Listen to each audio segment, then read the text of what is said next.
Го дочекаа 1 мај.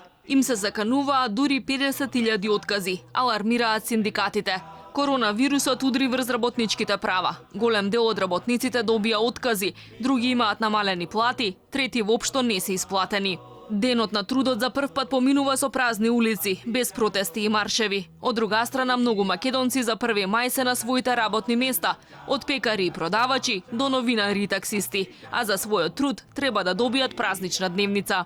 Работничките и работниците да не молчат ниту во време на пандемија и со маски да бидат гласни. Им порачаа преку првомајски проглас 11 синдикати. Тие се гневни затоа што најголемиот товар од кризата паднал врз грбот на работниците, додека богатите продолжиле да се богатат на маката на сиромашните. И порачаа на владата дека е крајно време да му помогне на малиот човек, односно на работниците и сиромашните. Револтирани од уредбата на владата, побараа да не се дава финансиска подршка на фирми кои отпуштаат луѓе во време на корона кризата, надомест да добиваат и оние што потпишале спогодбен отказ, платите на работниците да не можат да се намалуваат повеќе од 20% во овој период, а минималец од 14.500 денари да им следува и на хонорарците.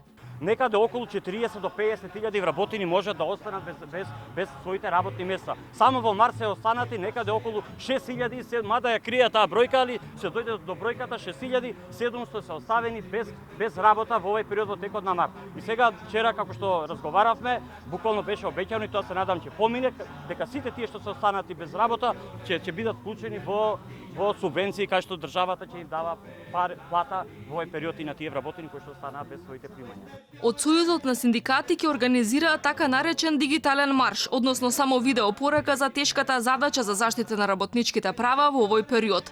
Посредбата во владата од ССМ се децидни дека нема да дозволат фирмите што ќе отпуштаат вработени да добијат државна помош. Нашиот предлог беше јасен, дека секој испуштање треба да биде според законот за работни односи, како заминување во пензија, инвалидитет, нарушување на дисциплината и редот и така натаму, како што е пропишано според законот, а не само волно да дозволиме на работодавачите да ги испуштаат нашите работници, посебно на тие што се на определено време.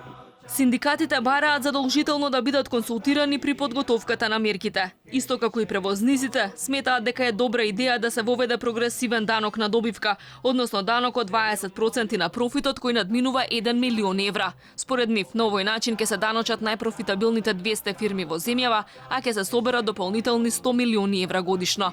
Со воведување на прогресија кај данокот на личен доход пак ќе се соберале уште 50 милиони евра годишно. Синдикатите предлагаат стапка од 20% за доход над 1500 евра месечно и 30% за доход над 2500 евра. Синдикатите сметаат дека треба да се укине покачувањето на акцизите, да се укине горниот лимит за пресметка на придонеси и да се воведе данок од 30% на исплатените дивиденди. Според последната анкета на Сојузот на стопански комори, дури 15% од фирмите во време на корона кризата поделиле откази. Oh bella ciao, ciao, ciao, ciao.